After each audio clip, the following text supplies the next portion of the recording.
Okay, yes, we are bored. We're all bored now. But has it ever occurred to you, Wally, that the process that creates this boredom that we see in the world now may very well be a self-perpetuating, unconscious form of brainwashing created by a world totalitarian government based on money, and that all of this is much more dangerous than one thinks?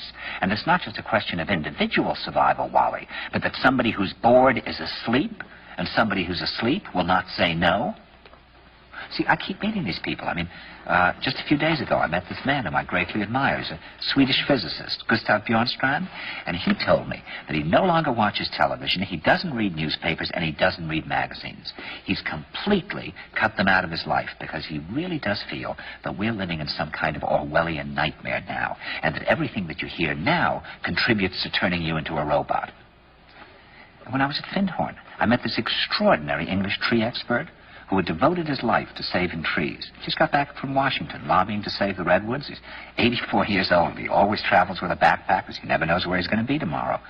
And when I met him at Findhorn, he said to me, "Where are you from?" And I said, "New York." He said, "New York, yes, that's a very interesting place. Do you know a lot of New Yorkers who keep talking about the fact that they want to leave but never do?" And I said, "Oh, yes." And he said, "Why do you think they don't leave?"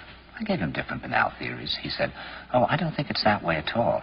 He said, "I think that New York is the new model for the new concentration camp, where the camp has been built by the inmates themselves, and the inmates are the guards, and they have this pride in this thing they've built. They've built their own prison, and so they exist in a state of schizophrenia, where they are both guards and prisoners, and as a result, they no longer have, having been lobotomized, the capacity to leave the prison they've made, or to even see it as a prison."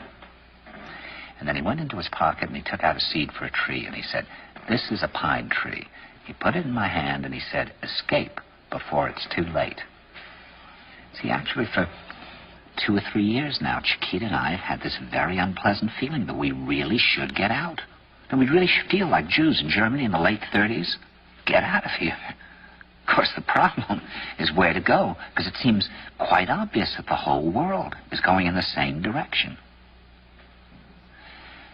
See, I think it's quite possible that the 1960s represented the last burst of the human being before he was extinguished, and that this is the beginning of the rest of the future now, and that from now on there'll simply be all these robots walking around, feeling nothing, thinking nothing, and there'll be nobody left almost to remind them that there once was a species called a human being, with feelings and thoughts, and that history and memory are right now being erased, and soon nobody will really remember that life existed on the planet.